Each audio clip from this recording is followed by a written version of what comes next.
আল্লাহ জান্নাতি পোশাক কে সর্বপ্রথম পাবে, কে পরবে?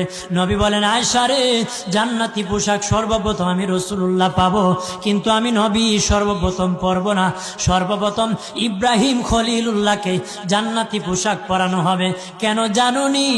ইব্রাহিম নবীকে নমরুদের আগুনে যখন ফেলে দেওয়া হয়েছিল, দুনিয়ার সব ছেড়ে দিয়েছিল, বাড়ি ছেড়ে দিয়েছিল, সম্পদ ছেড়ে দিয়েছিল, মা বাবা ছেড়ে দিয়েছিল, এমনকি গায়ের জামা যখন খুলে নেয়, ইব্রাহিম কয়েক কাপড় ছেড়ে দিতে পারি, আমার আসমানের মালিককে ছেড়ে দিতে পারি না।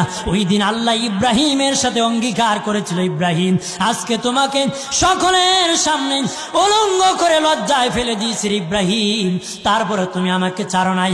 আমি কিয়ামতের দিন সকলের সামনে মুসলমান, বেঈমান, কাফের, নাস্তিক যারা তোমাকে উলঙ্গ করেছিল তাদের সামনে আমি আল্লাহ আনুষ্ঠানিকভাবে তোমাকে কাপড় পরায়া দিব।